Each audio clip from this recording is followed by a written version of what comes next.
आज जो कहानी हम सुनने जा रहे हैं वो यकीनन रोंगटे खड़े कर देगी। पर ये कहानी सिर्फ डर की नहीं है। ये तो एक पिता के प्यार और उसकी हिम्मत की कहानी है। एक ऐसी हिम्मत जो किसी भी अंधेरे से लड़ सकती है। तो चलिए साथ मिलकर इस किस्से की एक एक परत को खोलते हैं। तो सोचिए, रात के 9:30 बजे हैं। गांव की गलियां एकदम सुनसान और आसमान में घने बादल, चांद भी छिपा हुआ है। मतलब अंधेरा इतना गहरा कि हाथ को हाथ न सूझे। कहानी का माहौल बिल्कुल यहीं से बनना शुरू होता है। और इसी स्याह खामोशी के बीच एक मजबूर पिता अपनी किस्मत से लड़ने के लिए घर से निकल पड़ता है। तो ये है रामू, एक बहुत ही सीधा साधा दिहाड़ी मजदूर, जिसकी छोटी सी दुनिया ना मुश्किलों से घिरी हुई है। एक तरफ तो पत्नी बीमार है और दूसरी तरफ रोज की वही चिंता कि घर का चूल्हा कैसे जलेगा। मतलब हालात बहुत ही तंग हैं।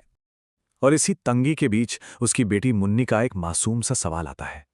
बापू, मेले में सब नई फ्रॉक पहनेंगी, मेरे लिए नहीं लाओगे?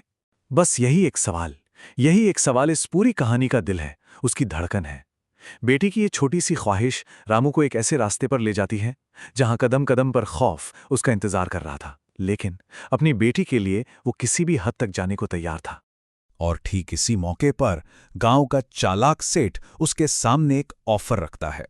सिर्फ एक रात का काम और उसके बदले मिलेंगे पूरे 100 रुपए। अब जरा सोचिए, उस जमाने में 100 रुपए मतलब एक छोटी मोटी दौलत थी। रामू की सारी मुश्किलें हल हो सकती थीं, लेकिन इस बड़ी रकम की कीमत भी उतनी ही बड़ी और उतनी ही खतरनाक थी। तो काम क्या था? काम था श्मशान घाट के ठीक बगल वाले गन्ने के खेत की रखवाली करना। हाँ, श्मशान घाट, एक ऐसी जगह जिसका तो नाम लेने से भी गांव वालों के पसीने छूट जाते थे। उस जगह के बारे में ना तरह तरह की बातें मशहूर थीं। किस्से कहानियों का तो जैसे बाजार गर्म था। गांव वाले कहते थे कि वहां एक छलावा रहता है, एक ऐसी शैतानी चीज, एक ऐसा साया जो किसी का भी रूप धर सकता है और फिर इंसान के दिमाग के साथ खेलता है, उसे पागल कर देता है। तो समझ दीजिए, ये सिर्फ खेत की रखवाली नहीं थी, ये तो अपने सबसे बड़े डर का सामना करने जैसा था। लेकिन दिमाग में एक तरफ बेटी का हंसता चेहरा था और दूसरी तरफ पत्नी की दवा की जरूरत। बस यही सोचकर रामू उस अंधेरे रास्ते पर चल पड़ा। रास्ते में पीपल के बड़े बड़े पेड़, ऐसा लग रहा था जैसे उसे पकड़ने के लिए हाथ बढ़ा रहे हों। पत्तों की जरा सी सरसराहट होती तो उसकी जान निकल जाती। हवा में भी एक अजीब सा भारीपन था, जैसे जैसे कोई उसे लगातार देख रहा हो।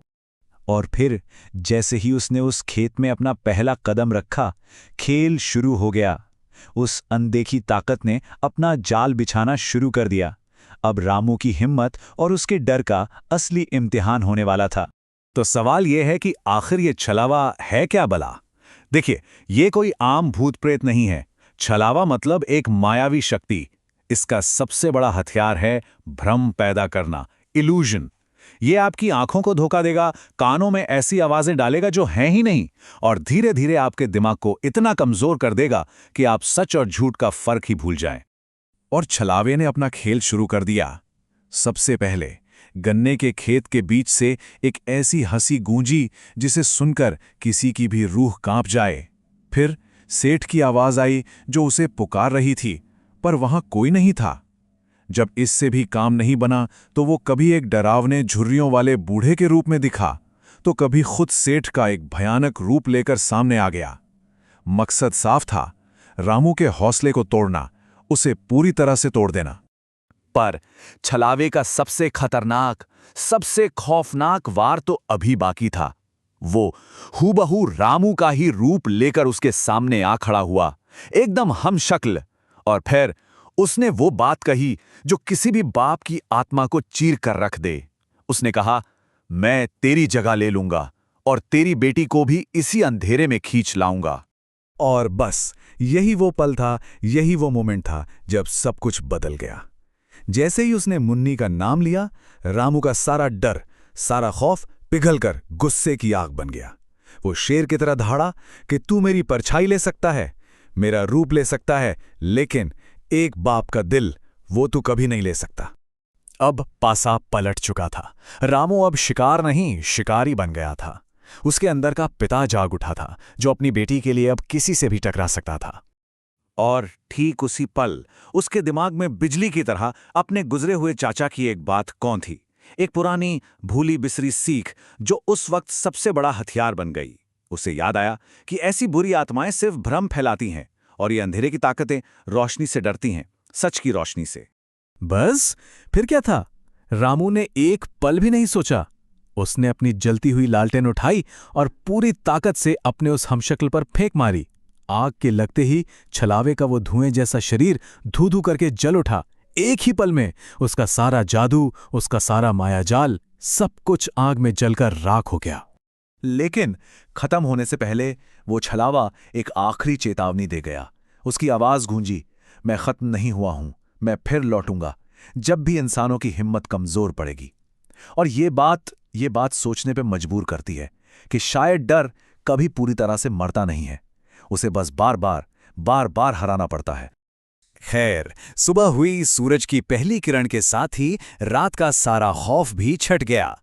रामू जिंदा था, वो जीत चुका था। लेकिन इस कहानी का असली क्लाइमैक्स तो अभी बाकी था। गुस्से से भरा रामू सीधा सेठ के पास पहुंचा।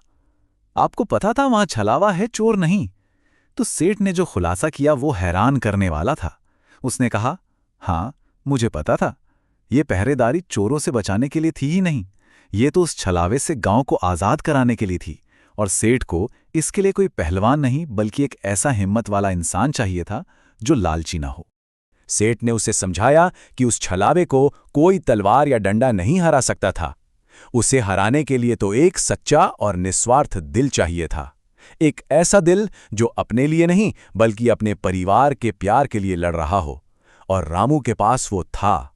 उसकी सबसे बड़ी ताकत कोई हथियार नहीं बल्कि अपनी बेटी के लिए उसका प्यार था। तो आखिर में ये कहानी हमारे सामने एक बड़ा सवाल छोड़ जाती है। डर पर असली जीत क्या है? किसी छलावे या किसी बुरी ताकत को हरा देना, या फिर अपने अंदर उस प्यार को पहचानना जिसके लिए हम दुनिया के किसी भी डर से टकरा सकते हैं? सोचिएगा जरूर।